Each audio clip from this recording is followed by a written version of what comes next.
तो महादेवी वर्मा जी की लिखी एक और कहानी जो मैं आप सबके लिए लेकर आई हूँ, उसका नाम है बिंदा। तो आइए सुनते हैं इस कहानी को मेरे साथ, यानी आपकी अपनी नीति के साथ।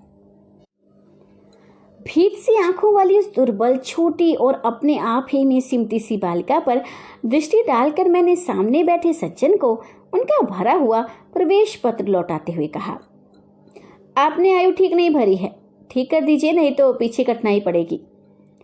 नहीं, ये तो गत आषाढ़ में 14 की हो चुकी।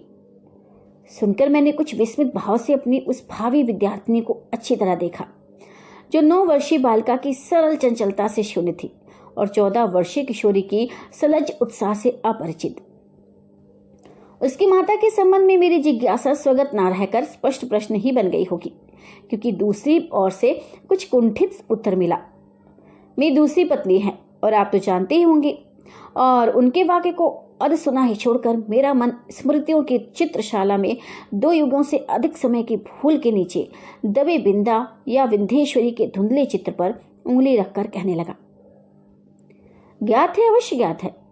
बिंदा मेरी उस समय की बाली सखी थी जब मैंने जीवन और मृत्यु का अमिट अंतर्ज्ञान जान नहीं पाया था। अपने नाना और दादी के स्वर्ग गमन की चर्चा सुनकर मैं बहुत गंभीर मुख और आश्वस्त भाव से घर भर को सूचना दे चुकी थी कि जब मेरा सिर कपड़े रखने की अलमारी को छूने लगेगा, तब मैं निश्चय ही एक बार उनको देखने चाहूंगी।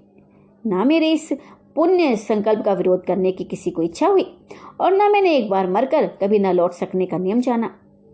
ऐसी दशा में छोटे छोटे असमर्थ बच्चों को छोड़कर मर जाने वाली माँ की कल्पना मेरी बुद्धि में कहाँ ठहरती। मेरा संसार का अनुभव भी बहुत संक्षिप्त सा था। अज्ञान अवस्था से मेरा साथ देने वाली सफेद कुत्ती सीढ़ियों के नीचे वाली अंधेरी कोठरी में आंख मूंद पड़े रहने वाले बच्चों की इतनी सतर्क पहरेदार होती थी कि इसका कुर्राना मेरी सारी ममता भरी नेत्री पर पानी फेर देता था।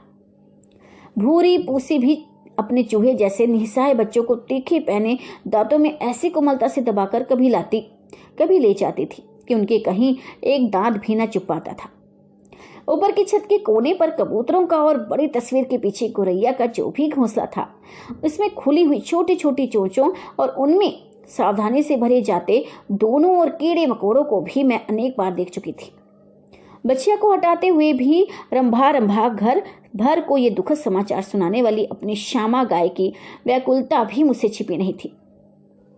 एक बच्चे को कंधे से चिपकाए और एक अंगुली पकड़े हुए जो भिखारिन द्वार द्वार पर फिरती थी, वह भी तो बच्चों के लिए ही कुछ मांगती रहती थी। अतः मैंने निश्चित रूप से समझ लिया था कि संसार का सारा कारोबार बच्चों को खिलाने पिलाने सुलाने आदि के लिए ही हो रहा है, और इस महत्वपूर्ण कर्तव्य में भूल न होने देने का काम माँ नामधारी जीवों को सौंपा गया है। और बिंदा की भी तो माँ थी, जिन्हें हम पंताइन चाची और बिंदा नई अम्मा कहती थी। वे अपनी कोरी मोटी देह को रंगीन साड़ी से सजे कसे चारपाई पर बैठकर फूले गाल और चिपटी सी नाक के दोनों और नीले कांच के बटन से चमकती हुई आंखों से युक्त मोहन को तेल मलती रहती थी। उनकी विशेष कारीगरी से संवारी पाटियों के बीच में लाल स्याही की मोटी लकीर सा सिंदूर, उनींदी सी आंखों में काले डोरे के समान लगने वाला काजल, चमकीले कर्ण फूल गले की माला, नगदार रंग बिरंगी चूड़ियां और घुंघरूदार बिछुए मुझे बहुत भाते थे, क्योंकि यह सब अलंकार उन्हें गुड़िया की समानता दे देते थे। ये सब तो ठीक था, पर उनका व्यवहार विचित्र सा जान पड़ता था। सर्दी के दिनों में जब हमें धूप निकलने पर जगाया जाता था, गर्म पानी से हाथ मुंह धुलाकर मोजे जूते और ऊनी कपड़ों से सजाया जाता था और मना कर गुनगुना दूध पिलाया जाता था, तब पड़ोस के घर में पंताइन चाची का स्वर उच्च से उच्चतर होता रहता था। यदि उस गर्जन तर्जन का कोई अर्थ समझ में नहीं आता था, तो मैं उसे शाम के रंभाने के समान स्नेह का प्रदर्शन भी समझ सकती थी, परंतु उसकी शब्दावली परिचित होने के कारण ही कुछ उलझन पैदा करने वाली थी। उठती हैं या आऊं, बैल के से दीदे क्या निकाल कर रही है, मोहन का दूध कब गर्म होगा, अभागी मरती भी नहीं, आदि वाक्यों में जो कठोरता की धारा बहती रहती थी, उसे मेरा अबोध मन भी जान ही लेता था। कभी कभी जब मैं ऊपर की छत पर जाकर उसकी कथा समझने का प्रयास करती, तब मुझे मैली धोती लपेटे हुए बिंदा ही आंगन से चौके तक फिरकने से नाचती दिखाई देती। उसका कभी झाड़ू देना, कभी आग जलाना, कभी आंगन के नल से कलसी में पानी लाना, कभी नई अम्मा को दूध का कटोरा देना मुझे बाजीगर के तमाशे जैसा लगता था। क्योंकि मेरे लिए तो वे सब कार्य असंभव से थे। पर जब उस विस्मित कर देने वाले कौतुक की अपेक्षा पर पंडिताइन चाची का कठोर स्वर गूंजने लगता, जिसमें कभी कभी पंडित जी की घुड़की का पुट भी रहता था, तब ना जाने किस दुख की छाया मुझे घेरने लगती थी, जिसकी सुशीलता का उदाहरण देकर मेरे नटखटपन को रोका जाता था। वही बिंदा घर में चुपके चुपके कौन सा नटखपन करती रहती है, इसे बहुत प्रयत्न करके भी मैं समझ नहीं पाती थी। मैं एक भी काम नहीं करती थी और रात दिन उधम मचाती रहती, पर मुझे तो माँ ने मर जाने की आज्ञा नहीं दी और न आंखें निकाल लेने का भय दिखाया। एक बार मैंने पूछा भी कि क्या पंडिताइन चाची तुम मेरी तरह नहीं है, तो माँ ने मेरी बात का अर्थ कितना समझा ये तो पता नहीं, उनके संक्षिप्त है से न बिंदा की समस्या का समाधान हो सका और न मेरी उलझन सुलझ पाई। बिंदा मुझसे कुछ बड़ी ही रही होगी, परंतु उसका नाटापन देखकर ऐसा लगता था मानो किसी ने ऊपर से दबाकर उसे कुछ छोटा कर दिया। 2 पैसों में आने वाली खंजड़ी के ऊपर चढ़ी हुई झिल्ली के समान पतले चरम से मढ़े और भीतर की हरी हरी नसों की झलक देने वाले उसके दुबले हाथ पैर न जाने किस अज्ञात भय से अवसन्न रहते थे। कहीं से कुछ आहट होते उसका विचित्र रूप से चौंक पड़ना और पंडिताइन चाची का स्वर कान में पड़ते ही उसके सारे शरीर का थरथरा उठना मेरे विस्मय को बढ़ा ही नहीं देता था, प्रत्युत उसे भय में बदल देता था। और बिंदा की आंखें तो मुझे पिंजरे में बंद चिड़िया की याद दिलाती थी। एक बार जब 2-3 करके तारे गिनते गिनते उसने एक चमकीले तारे की ओर उंगली उठाकर कहा, वह रही मेरी अम्मा, तब तो मेरे आश्चर्य का ठिकाना न रहा। क्या सबकी एक अम्मा तारों में होती हैं और एक घर में? पूछने पर बिंदा ने अपने ज्ञान कोश में से कुछ कण मुझे दिए और तब मैंने समझा कि जिस अम्मा को ईश्वर बुला लेता है वह तारा बनकर ऊपर से बच्चों को देखती रहती हैं, और जो बहुत सजधज से घर में रहती हैं वह बिंदा की नई अम्मा जैसी होती हैं। मेरी बुद्धि सहज ही पराजय स्वीकार करना नहीं जानती। इसी से मैंने सोचकर कहा, तुम नई अम्मा को पुरानी अम्मा क्यों नहीं कहती? फिर वे ना नई रहेंगी और ना डांटेंगी। बिंदा को मेरा उपाय कुछ जचा नहीं, क्योंकि वह तो अपनी पुरानी अम्मा को खुली पालकी में लेटकर जाते और नई को बंद पालकी में बैठकर आते देख चुकी थी। अतः किसी को भी पदच्युत करना उसके लिए कठिन था, पर उसकी कथा से मेरा मन तो सचमुच आकुल हो उठा। अतः उसी रात को मैंने माँ से बहुत अनुनयपूर्वक कहा कि तुम कभी तारा न बनना, चाहे भगवान कितना ही चमकीला तारा बनाए। माँ मेरी विचित्र मुद्रा पर विस्मित होकर कुछ बोल भी नहीं पाई थी कि मैंने अकुंठित भाव से अपना आशय प्रकट कर दिया। नहीं तो पंडिताइन चाची जैसी नई अम्मा पालकी में बैठकर आ जाएगी और फिर मेरा दूध बिस्कुट जलेबी सब बंद हो जाएगी और मुझे बिंदा बनना पड़ेगा। माँ का उत्तर तो मुझे स्मरण नहीं, पर इतना याद है कि उस रात उसकी धोती का छोर मुट्ठी में दबाकर ही मैं सो पाई थी। बिंदा के अपराध तो मेरे लिए अज्ञात थे, पर पंडिताइन चाची के न्यायालय से मिलने वाले दंड के सब रूपों से मैं परिचित हो चुकी थी।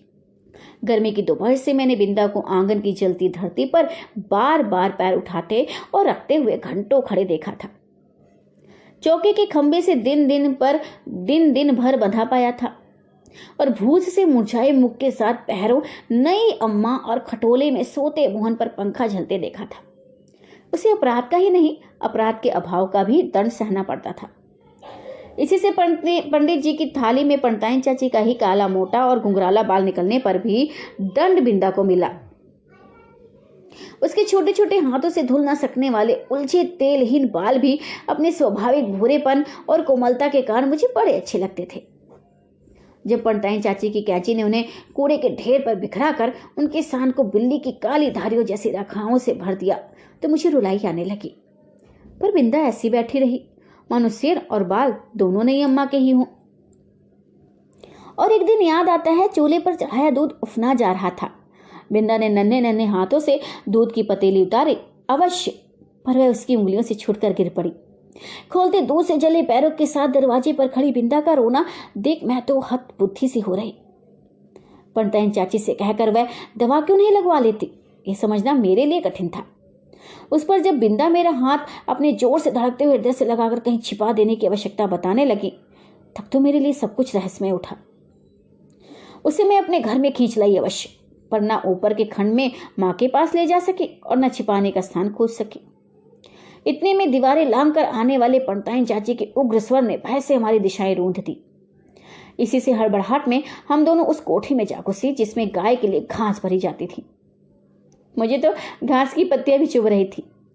कोठरी का अंधकार भी कष्ट दे रहा था, पर बिंदा अपने जले पैरों को घास में छिपाए और दोनों ठंडे हाथों से मेरा हाथ दबाए ऐसे बैठी थी मानो घास का चुभता हुआ ढेर रेशमी बिछोना बन गया हो।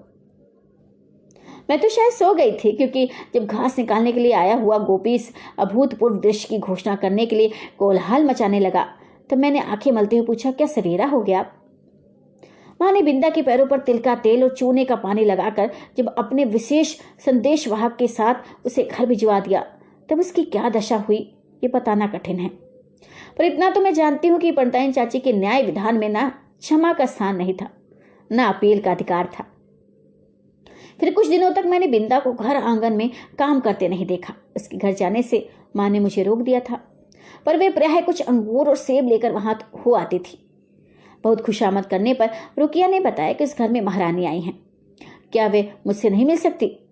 पूछने पर वे मुंह में कपड़ा ठूंस कर हंसी रोकने लगी।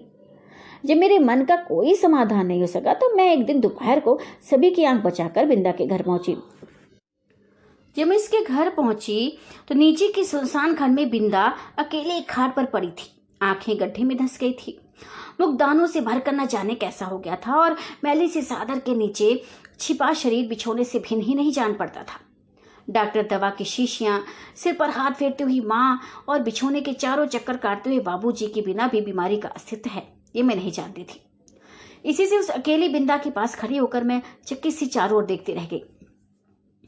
बिंदा ने ही कुछ संकेत और कुछ अस्पष्ट शब्दों में बताया कि नई अम्मा मोहन के साथ ऊपर खंड में रहती हैं, शायद चेचक के डर से सवेरे शाम बरौनी आकर उसका काम कर जाती है। उसके बाद फिर बिंदा को मिलना संभव ना हो सका, क्योंकि मेरे इस आज्ञा उल्लंघन से मां बहुत चिंतित हो उठी थी। एक दिन सवेरे ही रुकिया ने उनसे ना जाने क्या कहा कि वे रामायण बंद करके बार बार आंखें पोंछती हुई बिंदा के घर चलती। जाते जाते मैं मुझे बाहर न निकलने का आदेश देना नहीं भूली थी।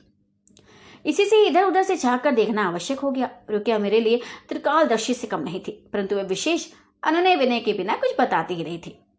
और उससे अनुनय विनय करना मेरे आत्मसम्मान के विरुद्ध पड़ता था। अतः खिड़की से झांक कर मैं बिंदा के दरवाजे पर जमा हुए आदमियों के अतिरिक्त और कुछ ना देख सकी। और इस प्रकार की भीड़ से विवाह और बारात का जो संबंध है उसे मैं जानती थी। तब क्या उस घर में विवाह हो रहा है, और हो रहा है तो किसका? आदि प्रश्न मेरी बुद्धि की परीक्षा लेने लगे। पंडित जी का विवाह तो तब होगा जब दूसरी पंडिताइन चाची भी मरकर तारा बन जाएंगे और बैठ ना सकने वाले मोहन के विवाह संभव नहीं। ये सोच विचार कर मैं इस परिणाम तक पहुंची कि बिंदा का विवाह हो रहा है और उसने मुझे बुलाया तक नहीं। इस अपमान से आहत मेरा मन सब गुड़ियों को साक्षी बनाकर बिंदा को किसी भी शुभ कार्य में न बुलाने की प्रतिज्ञा करने लगा। कई दिन तक बिंदा के घर झांक झांक कर जब मैंने मां से उसके ससुराल से लौटने के संबंध में प्रश्न किया तब पता चला कि वह तो अपनी आकाशवासिनी अम्मा के पास चली गई। उस दिन से मैं प्रायः चमकीले तारे के आसपास फैले छोटे तारों में बिंदा को ढूंढती रहती हूँ, पर इतनी दूर से पहचानना क्या संभव है? तब से कितना समय बीत चुका है, पर बिंदा और उसकी नई अम्मा की कहानी शेष नहीं हुई। कभी हो सकेगी या नहीं इसे कौन बता सकता है। समाप्त।